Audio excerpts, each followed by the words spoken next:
Two ઈ class Viral. આજે આપણે ધોરણ 6 ગણિત પ્રકરણ 9 માહિતીનું નિયમનમાં સ્વાધ્યાય 9.4 ના પ્રશ્ન 3 અને 4 જોવાના છીએ. સ્વાધ્યાય 9.4 માં આપણે અગાઉના વિડીયોમાં જોયું તે મુજબ લંબ આલેખની રચના કરવાની છે. તો લંબ આલેખ કેવી રીતે દોરવા તે જોઈએ. સ્વાધ્યાય 9.4 નો ત્રીજો પ્રશ્ન છે કે નીચેનું કોષ્ટક એક ફેક્ટરીમાં વર્ષ 1998 થી 2002 દરમિયાન તૈયાર કરેલ સાયકલની સંખ્યા દર્શાવે છે. તો તે માહિતીનું માપ લઈને આપણે લંબ આલેખ દોરવાનું છે. અહીંયા સળંગ 1998, 99, 2000, 2001, 2002 ક્રમશઃ 5 વર્ષમાં તૈયાર કરેલ સાયકલની સંખ્યા આપી છે અને તેના આધારે નીચેના બે પ્રશ્નોના આપણે જવાબ લખવાના છે. તો અહીં આપેલી માહિતીના આધારે આપણે જરૂર મુજબનું એકમ લંબાઈના આધારે પ્રમાણ માપ લઈને લંબ આલેખની રચના કરીએ. અહીં આપેલા આલેખ પત્ર પર આપણે સૌપ્રથમ x અક્ષ અને y અક્ષની રચના કરી લઈએ. નીચેની આડી અક્ષને આપણે x અક્ષ કહીશું અને ઊભી અક્ષને આપણે y અક્ષ કહીશું. ઉગમ બિંદુ O લખી લઈએ. અહીંયા આવશે y અક્ષ અને આડી અક્ષને આપણે શું કહીશું? x અક્ષ. એક એકમ લંબાઈ બરાબર પ્રમાણ માપ કેટલું લઈશું? તો એક એકમ લંબાઈ બરાબર, અહીંયા જોઈએ તો અહીંયા માપ આપણને 100 ના ગુણકમાં આપેલા છે. તો આપણે એક એકમ લંબાઈ બરાબર 100 સાયકલ લખી શકીએ. તો આપણે માપ લખીશું કે એક એકમ લંબાઈ બરાબર કેટલી સાયકલ? 100 સાયકલ. આપણે તેને y અક્ષ પર દર્શાવી દઈએ. પ્રથમ એકમ એટલે 100, બીજો 200, 300, 400, 500, ક્રમશઃ આ રીતે આપણે 1200 સુધી લખીશું.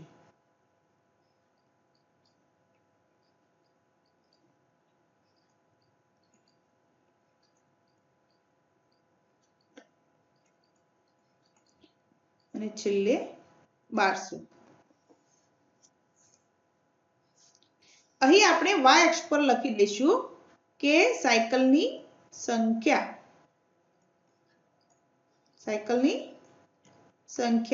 તે જ રીતે x અક્ષ ઉપર આપણે વર્ષની માહિતી લખવાની છે.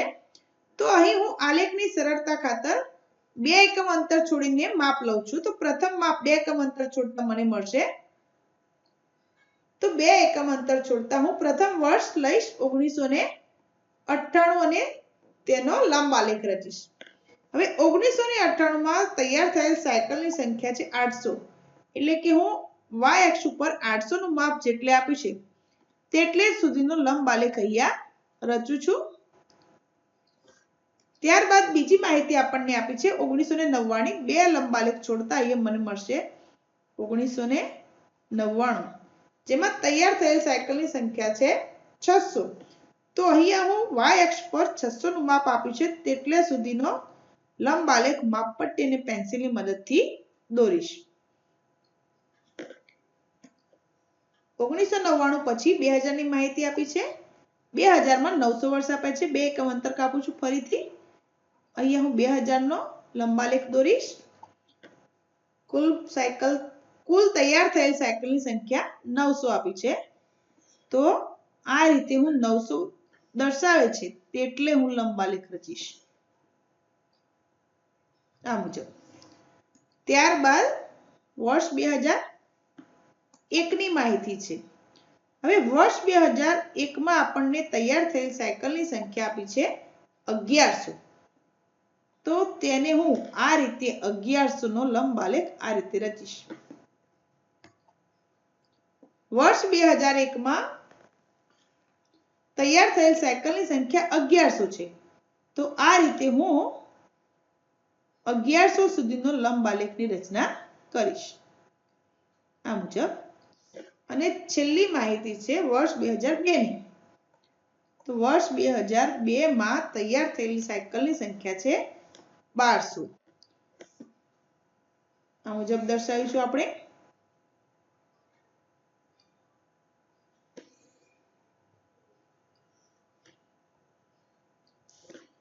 અહીં આપણે આપેલ માહિતીના આધારે ખૂબ સુંદર અને આકર્ષક એવા લંબ આલેખની રચના કરી છે. હવે આપણે પ્રશ્નોના જવાબ આપીએ. તો આપણો પ્રથમ પ્રશ્ન એ હતો કે કયા વર્ષમાં સૌથી વધુ સાયકલ તૈયાર કરવામાં આવી હતી. તો આપણે લંબ આલેખ જોઈએ તો આપણને ખ્યાલ આવે છે કે સૌથી ઊંચો લંબ આલેખ કયો છે? 2002. તો આપણે કહી શકીએ કે વર્ષ 2002 માં સૌથી વધુ સાયકલ તૈયાર કરવામાં આવી હતી.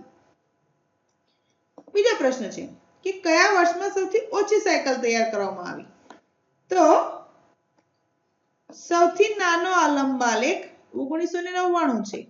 તો આપણે કહી શકીએ કે વર્ષ 1999 માં સૌથી ઓછી સાયકલો તૈયાર કરવામાં આવી હતી. પ્રશ્ન 4 જોઈએ. એક શહેરના જુદા જુદા વય જૂથની સંખ્યા ધરાવતી વ્યક્તિઓની સંખ્યા દર્શાવતું કોષ્ટક આપ્યું છે અને તે કોષ્ટકના આધારે આપણે માહિતીનો લંબ આલેખ તૈયાર કરવાનો છે. અહીં આપણને પ્રમાણ માપ આપી દીધું છે કે 1 એકમ લંબાઈ બરાબર 20,000 વ્યક્તિ. વય જૂથ છે 1 થી 14, 15 થી 29, 30 થી 44, 45 થી 49 અને 60 થી 74, 75,000 અને તેથી વધુ. નીચે તે મુજબ વ્યક્તિઓની સંખ્યા આપી છે. તો આપેલ માહિતીના આધારે આપણે તેનો લંબાલેખ દોરવાનો છે અને એક પ્રમાણ માપ લેવાનું છે કે 1 એકમ લંબાઈ બરાબર 20,000 વ્યક્તિ. અહીં આપેલ આલેખ પત્ર ઉપર આપણે આલેખ પત્ર દોરવા માટે x અક્ષ અને y અક્ષની રચના કરી લઈએ. તો અહીંયા હું આડી અક્ષ જેને આપણે શું કહીશું? x અક્ષ અને તેને લંબ એવી ઊભી અક્ષ જેને આપણે કહીશું y અક્ષ. x અક્ષ અને y અક્ષની રચના કરી લઈએ. x અક્ષ ઉપર આપણે વય જૂથની માહિતી લખવાની છે. તો અહીંયા આપણે લખીશું વય જૂથ, જ્યારે y અક્ષ ઉપર આપણે વ્યક્તિઓની સંખ્યા લખવાની છે. તો અહીંયા આપણે લખશું વ્યક્તિની સંખ્યા. પ્રમાણ માપ આપણને આપ્યું છે કે 1 એકમ લંબાઈ બરાબર કેટલી વ્યક્તિ? 20,000 વ્યક્તિ બરાબર 20,000 વ્યક્તિ. તો તે મુજબ આપણે y અક્ષ ઉપર માપ લઈ લઈએ. પહેલા છે 20,000, ક્રમશઃ 20,000 વધારતા જઈશું. તો શું આવશે? અહીંયા 40,000, પછી 40 + 20 એટલે કે 60,000, 80,000, પછી આવશે 1 લાખ, 1,20,000, ક્રમશઃ 1,40,000, 1,60,000, 1,80,000. સૌથી વધુ માપ આપણને 2 લાખનું આપ્યું છે. તો અહીંયા આપણે ક્રમશઃ 2 લાખ સુધીનું માપ લઈશું, અથવા તો આપણે 2,20,000 સુધી પણ લઈ શકીએ. તો હું અહીં 2,20,000 સુધીનો માપ y અક્ષ પર દર્શાવું છું. અહીંયા પણ હું ક્રમશઃ 2 એકમ અંતર છોડીને લંબાલેખ દોરીશ. પ્રથમ વય જૂથ આપણને આપ્યું છે 1 થી 14 વર્ષનું, જેમાં વ્યક્તિની સંખ્યા 2 લાખ છે. તો અહીંયા હું લખીશ 1 થી 14 વર્ષનું વય જૂથ અને તેનો લંબાલેખ દોરીશ.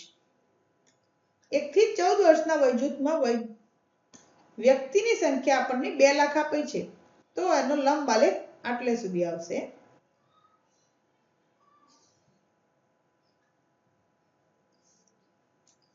ત્યારબાદ બીજું વય જૂથ છે 15 થી 29, જેમાં વ્યક્તિની સંખ્યા છે 1,60,000. તો અહીંયા હું 2 એકમ અંતર છોડીને લખું છું 15 થી 29 વર્ષનું વય જૂથ, જેનું માપ છે આપણને 1,60,000. તો આ રીતે તેનો લંબાલેખ દોરીશું y અક્ષ પર માપ જોઈને.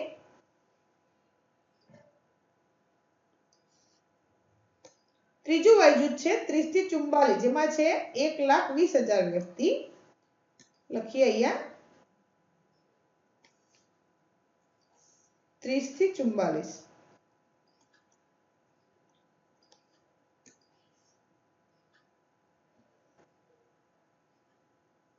$1,20,000 આ મુજબ.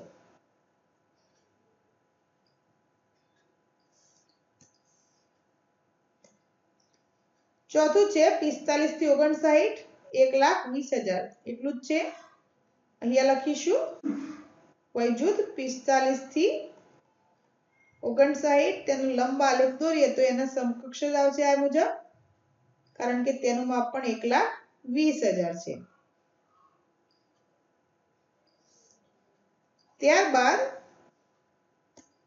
આગળનું વયજૂથ છે 60 થી 74, એ 80,000. અહીંયા આપણે લખશું 60 થી 74 નું વયજૂથ, લંબાલેખ દોરીએ તેનો કેટલો થશે 80,000 આ મુજબ. અને છેલ્લે 75,000 અને તેથી વધુની વ્યક્તિની સંખ્યા છે 40,000. લંબાલેખ પર તેને દર્શાવી દઈએ. અહીંયા લખીશું 75 થી વધુ એનો લંબાલેખ રચીએ તો આ રીતે થશે. 40,000 જ છે એટલે કે 2 એકમ અંતર જ આવશે, કારણ કે 1 એકમ અંતર આપણે 20 લીધું છે. તો અહીં આપણે આપેલ માહિતીના આધારે વયજૂથના આધારે વ્યક્તિઓની સંખ્યાનો લંબ આલેખની રચના કરી છે. આપણે આ જે આલેખ દોર્યો તેના આધારે પ્રશ્નો જોઈ લઈએ. તો આપણને બે પ્રશ્નો આપે છે કે કયા બે વયજૂથમાં સરખી વસ્તી છે. તો આપણે જોઈ શકીએ છીએ કે 30 થી 44 નું વયજૂથ અને 45 થી 59 નું, આ બંને વયજૂથમાં સરખા લંબ આલેખ આપે છે. તેથી 30 થી 44 અને 45 થી 59 વયજૂથમાં વ્યક્તિની સંખ્યા સરખી હશે. બીજો પ્રશ્ન છે 60 અને તેથી વધારે ઉંમર ધરાવતી બધી વ્યક્તિઓને સિનિયર સિટીઝન કહેવામાં આવે છે. આ શહેરમાં કેટલા સિનિયર સિટીઝન છે? તો આપણે કહી શકીએ કે 60 થી વધુ વર્ષની સંખ્યા, એટલે કે અહીંયા છે 80,000 અને અહીંયા છે 40,000, એટલે કે આપણે કહી શકીએ કે 80,000 વત્તા 40,000 એટલે કુલ કેટલા થશે 1,20,000. તો સિનિયર સિટીઝનની સંખ્યા થશે 1,20,000. આમ અહીં આપણે આપેલ માહિતીના આધારે લંબ આલેખની રચના કરી. તો આજના વિડીયોમાં આપણે સ્વાધ્યાય 9.4 નો પ્રશ્ન 3 અને 4 માં આપેલ માહિતીના આધારે લંબ આલેખની રચના કરી. આ વિડીયો જોવા માટે આપ સૌનો ખૂબ ખૂબ આભાર. આવા નવા ગણિતના વિડીયો જોવા માટે મારી ચેનલ ઈ ક્લાસ વિરલને ચોક્કસથી સબસ્ક્રાઇબ કરજો. આપ સૌનો ખૂબ ખૂબ આભાર.